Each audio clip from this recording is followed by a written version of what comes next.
حضرت عمر جب نعرہ لگاتے نا تو کیسر و کسرا کانپتے. سفیر آتے روم کے ملنے کے لیے تو کہتے جاؤ عمر نفل پڑھ رہے ہیں، ٹائم کوئی نہیں. ایک دن اندر میٹنگ ہو رہی تھی، حضرت عمر میٹنگ میں بیٹھے تھے. آپ کے بیٹے ملنے آئے عبداللہ ابن عمر. ابا جی اندر آ جاؤ. فرمایا دروازے پہ کھڑا ہو، میں ضروری بات کر رہا ہوں، اندر نہ آنا. جناب عبداللہ ابن عمر کہتے ہیں میں دروازے پہ کھڑا ہو گیا. تھوڑی دیر گزری تو امام حسین بھی آ گئے. ایک حدیث میں ایک روایت میں امام حسن کا لفظ بھی ہے. امام حسین آئے، آ کے عبداللہ ابن عمر سے کہنے لگے عمر فاروق اندر ہیں؟ تو کہا وہ اندر تو ہے. تو کہا آپ کیوں دروازے پہ کھڑے ہیں؟ کہنے لگے ابا جی نے کہا ہے یہاں انتظار کرو، میں کوئی ضروری بات کر رہا ہوں. لیکن شہزادے میرے لیے کہا ہے، میرے لیے آپ جانا چاہیں تو چلے جائیں. امام حسین کہنے لگے امیر المومنین کوئی بات کر رہے ہوں گے، میں ظہر کے وقت مسجد میں مل لوں گا، ظہر کا ٹائم آئے گا نا تو میں مسجد میں مل لوں گا. یہ کہہ کے چلے گئے. حضرت عمر باہر آئے تو حضرت عبداللہ ابن عمر سے کہا کہ کوئی آیا تو نہیں؟ عرض کی حضور حسین ابن علی آئے. حسین ابن علی. تو کہا اندر کیوں نہیں بھیجا؟ کہا میں نے کہا تھا بے شک چلے جائیں، لیکن وہ کہہ رہے تھے کہ میں ظہر کے وقت مسجد میں مل لوں گا. تو سیدنا عمر فاروق فرمانے لگے عبداللہ تجھے تیری مار ہوئے، حسین کو کیوں واپس بھیجا؟ پھر عمر دنیا داروں کے سامنے ڈٹنا، کھڑا ہونا عمر پہ ختم ہے، لیکن جو اندر کی بات ہے نا، روح کی، جو عقیدت کی بات ہے، جو وفا کا رشتہ ہے، اس کو کون سمجھے؟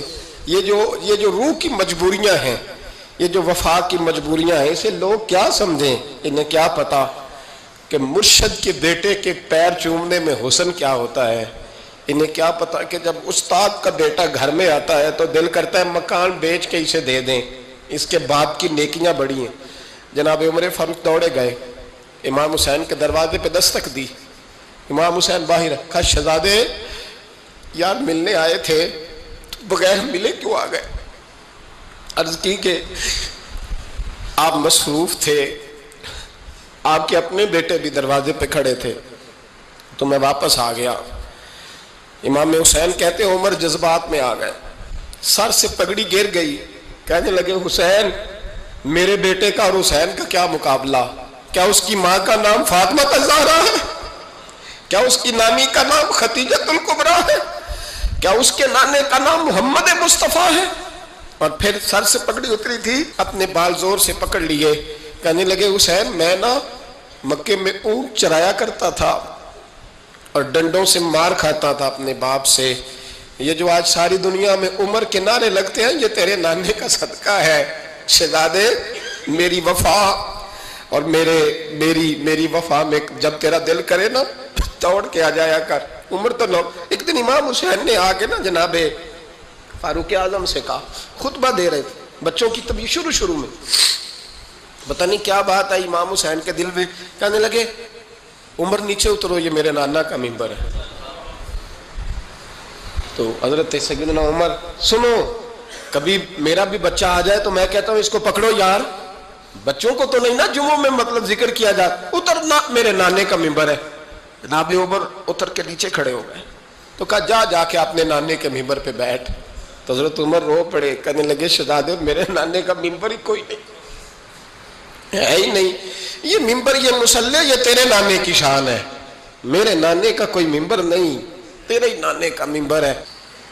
تھوڑی دیر کھڑے رہے تو امام حسین کہنے لگے اچھا کوئی نہیں آپ کے نانے کا ممبر کا نہیں؟ کہا چلو پھر میرے نانے کے ممبر پہ بیٹھ جاؤ چلو خیر ہے. کوئی نہیں آپ کے نانے کا؟ کہا نہیں. تو کہا کوئی نہیں پھر میرے نانے کے. جب حضرت عمر بیٹھے تو بڑا شاندار جملہ کہا، فرمانے لگے میں ممبر پر مرضی سے نہیں بیٹھا تھا، مجھے ابو بکر نے بٹھایا تھا، اور پھر حسین کے کہنے پہ میں اترا ہوں، اب مجھے حسین نے بٹھایا ہے. اب کسی کی جرت ہے تو عمر کو اتار کے دکھائے، اب میں حسین کا تیری نسل پاک میں. یار کتنی بے شرمی کی بات ہے، لوگ امام حسین کو باغی کہیں.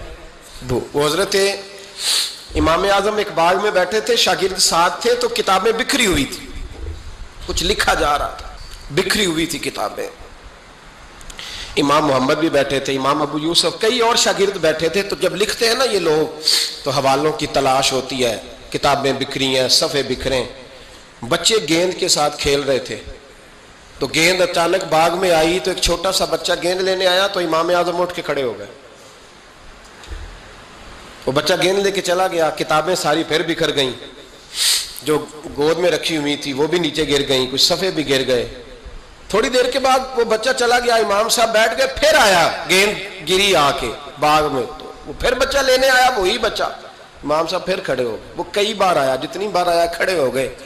کئی لوگ صبر نہیں کر پاتے, جلد باز ہوتے ہیں آج کل کے شاگردوں کی طرح. تو ایک شاگرد بول پڑے, کہنے لگے حضور وہ تو بچہ ہے 100 دفعہ آئے گا. اب 100 دفعہ کھڑے ہوں گے.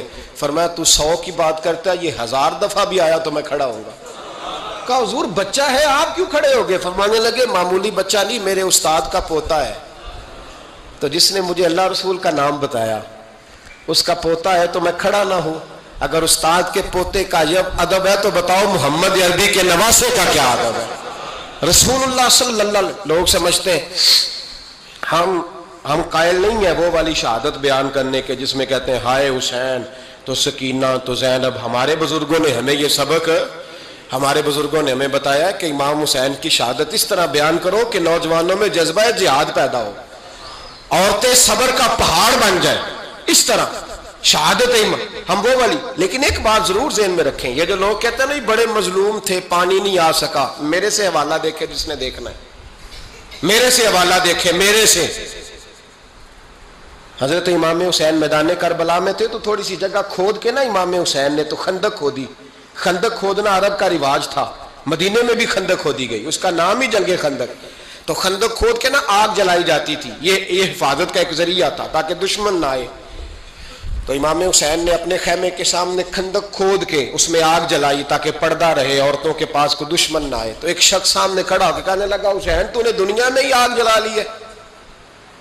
معاذ اللہ ثم معاذ اللہ. کہنے لگا آگے تو آگ ملے گی, یہاں جلا لی ہے. تو امام حسین کہنے لگے میں حکم دیتا ہوں آگ کو کہ تجھے ابھی پکڑ لے. لوگ کہتے ہیں مظلوم تھے, میں حکم دیتا ہوں آگ کو تجھے ابھی پکڑ لے.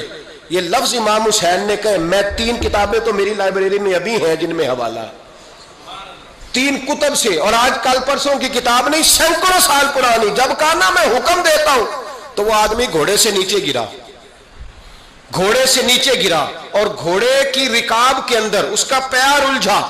گھوڑا ڈر کے اتنا دوڑا کہ جا کے اس آدمی کو آگ میں پھینک دیا. امام حسین کے سامنے جل کے مر گیا. یہ حسین ابن علی ہے. یہ ابھی حکم دیتے تو فرشتے ابھی آ جاتے, یہ ابھی بات کرتے تو ساری دنیا کی فوجیں ابھی اکٹھی ہو جاتی, یہ ابھی حکم دیتے تو ابھی آ جاتے. اور سنو, اگر جناب اسماعیل کے لیے دمبا آ سکتا ہے تو وہ تو حضرت ابراہیم کے بیٹے تھے, اور یہ تو مصطفیٰ کی اولاد ہے, ان کے لیے کیا کچھ نہیں ہو سکتا.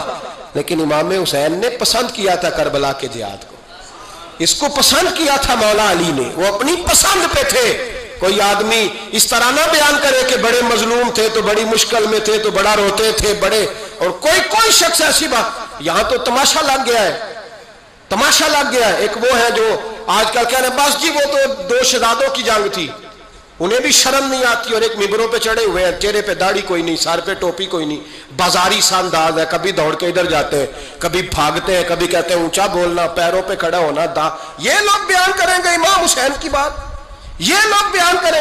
بیبیوں کے مصائب پڑھ رہا ہوں, وہ اور بیبیاں ہوتی ہیں جو ہائے ہائے کرتی ہیں, واہ بیلا کرتی ہیں. یہ میرے نبی کا خاندان ہے, یہ میرے نبی کا خاندان ہے, نبی کا خاندان. میں حوالہ دکھاؤں گا, مجھ سے سنو حوالہ. حضرت سیدہ زینب نے سارے جنازے دیکھے, بھتیجوں کو, بھانجوں کو, سب کو شہید ہوتے دیکھا. عورتیں ڈرتی میت کو ہاتھ نہیں لگاتی, چیختی ہیں بیبیاں. لیکن حضرت جناب زینب نے پتہ کیا دیکھا تھا؟ وہ سننا ذرا. امام حسین کی لاش مبارک کربلا میں پڑی تھی, اور امام حسین کا سر کاٹ کے نیزے پہ چڑھایا گیا تھا, اور وہ بیبیوں کے سامنے خالی سر چل رہا تھا, اور سینکڑوں میل کا سفر کر کے دمشق کے بازاروں سے گزرتا وہ سر گیا. آج میں سر کی بات نہیں کرتا, سر کی. آپ مرد ہیں, جوان ہیں سارے, یہاں کسی کا کٹا ہوا ہاتھ پھینک دیا جائے نا, ہاتھ تو لوگ چیخے مار کے دوڑ جائیں گے. بلکہ ہاتھ تو دور رہا, کسی کی انگلی کاٹ کے یہاں پھینکی جائے تو لوگ چیخے مار کے مرد دوڑ جائیں گے. لیکن کٹا ہوا سر دیکھا, لاشیں دیکھے, یزید کا دربار آیا، بی بی صاحبہ کو نا ایسے عورتوں نے اپنے حالے میں لیا ہے، سیدہ زینب وہاں بیٹھ گئیں، تو جب بولا نا یزید دربار میں، کہنے لگا کہ دیکھو اللہ نے عزت والوں کو عزت دی، معاذ اللہ ثم معاذ اللہ، اور میرے مخالفین کا کیا حشر ہوا جب اس نے دیکھیں نا، ایک آدمی مجبور ہے، مقہور ہے، اتنا لمبا سفر ہے، غربت ہے، پیاس ہے، بیماری ہے، کیا انداز ہے جب اس عالم میں یزید کے دربار میں اس نے گستاخی کی امام حسین کی۔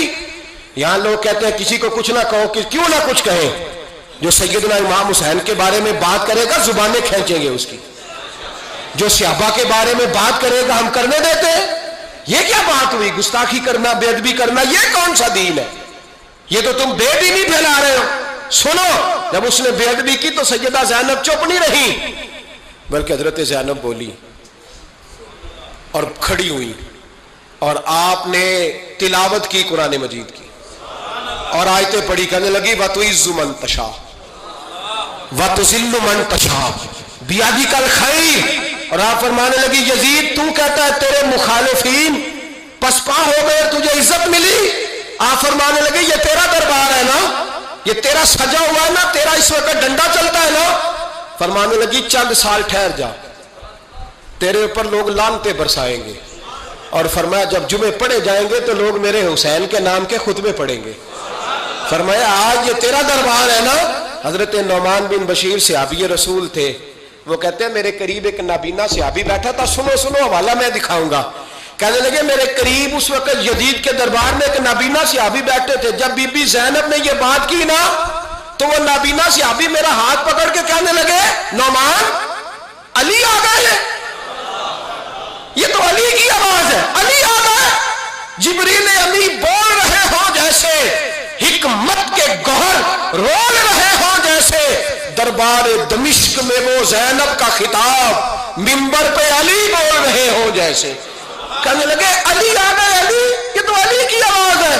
جناب نعمان بن بشیر کہنے لگے نہیں، علی جب بولتے تھے تو بڑا رنگ ہوتا تھا، ابھی تو زینب کھل کے بول ہی نہیں رہی، ابھی تو زینب ستائی ہوئی ہے، ابھی تو زینب زخم کھا کے آئی ہے، ابھی تو زینب پیاسی ہے، کاش زینب تر و تازہ ہوتی تو زینب خطبہ پڑھتی تو علی کی طرح گرجدار آواز نکلتی، یزید کے محل کانپتے، جبریل امی بول رہے ہوں جیسے، حکمت کے گوہر رول رہے ہوں جیسے، دربار دمشق میں بی بی زینب کا خطاب منبر پہ علی بول رہے ہوں جیسے۔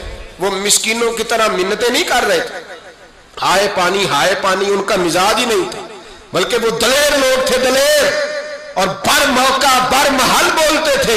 یزید آیا دربار میں، جب یہ سارا قافلہ وہاں پہنچا تو یزید دربار میں آیا، اور جب وہ دربار میں آیا تو بادشاہوں کا طریقہ ہے، گاڑیاں، اب ہمارے بادشاہوں نے روٹر والی گاڑیاں رکھی ہوئی ہیں، وہ یوں چلتی ہیں، شور ہوتا ہے پیچھے، اس زمانے میں کہا جاتا تھا با دبا ملاحظہ ہوشیار، پیچھے ہٹ جاؤ، نعرے لگنے لگے۔ تو یزید کا ایک ناخلف بیٹا امام زین العابدین سے کہنے لگا تیرا باپ کہاں ہے؟ دیکھ یہ میرے باپ دادا کے نعرے، دیکھ میرے باپ کے نعرے، تیرے کدھر ہے؟ ابھی یہ بات شروع اس نے کی تھی کہ دمشق کی جامع مسجد میں زور کی اذان ہو گئی، اور جب مؤذن نے کہا نا اشہد ان محمد رسول اللہ، تو امام زین العابدین اس کا ہاتھ پکڑ کے کہنے لگے یہ میرے نانا کے نعرے لگ رہے ہیں، اگر تیرا ہے تو بتا، یہ میرے نانا کے نعرے ہیں۔ اور فرمایا تیرے باپ کے 2-2.5 سال لگیں گے، میرے نانے کے قیامت کے بعد بھی لگیں گے، میرے نانے کے نعرے قیامت کے یہ لگتے رہیں گے، لگ رہے ہیں اور لگتے تھے اور لگتے رہیں گے۔ میرے بھائی یاد رکھو، دلیری، ہمت، پہلی بات ان سے پیار کرنا ہے، دوسرا ان کی ہمت، ان کا مقام دلیری کرنا ہے، ان کا کام ہمت کرنا ہے، ان کا کام ڈٹ جانا ہے، کمزوری دکھانا اہل بیت کا طریقہ ہوتی ہے۔ حضرت عباس کے بازوؤں میں درد ہوتی، جناب زینب پھر پریشان ہوتی ہیں کہ ہم تو اس بے حیائی کے خلاف لڑے اور امت ابھی یہ گند کر رہی ہے۔ جو چوکوں میں کھڑا ہوتا ہے نا عورتوں کو تاڑتا ہے، وہ یزید کے طریقے پہ عمل کرتا ہے۔ یہ دلائل ہے، آپ سوچ لیں، اندازہ کر لیں کہ ہم نے کس جماعت میں کھڑے ہونا ہے، اس لیے گند سارا نکالیں۔ امام حسین کا ایک پیغام آج اپنانا بڑا ضروری ہے۔ امام حسین نے سر سجدے میں کٹایا، اور قرآن کی تلاوت نیزے کی نوک پہ بھی جاری رہی ہے. اس لیے آج کم از کم 10 نفل امام حسین کی سنت سمجھ کے ضرور پڑھیں گے انشاءاللہ. جنہوں نے روزہ رکھا ہے بڑا اچھا کیا ہے. چلو جو نہیں رکھ سکے پھر بھی نفلی ہے، کوئی فرض نہیں. کم از کم 3 دفعہ سورت یاسین کی تلاوت آج ضروری ہے امام حسین کے لیے. کریں گے انشاءاللہ تعالی. اگر وہ نیزے کی نوک پہ پڑھ سکتے ہیں تو آپ ان کی خاطر بھی تو پڑھ ہی سکتے ہیں نا. تو بہت ضروری کام آج نفل پڑھنا ہے، اور بہت ضروری کام آج قرآن پاک کی تلاوت کرنا. کریں گے انشاءاللہ تعالی.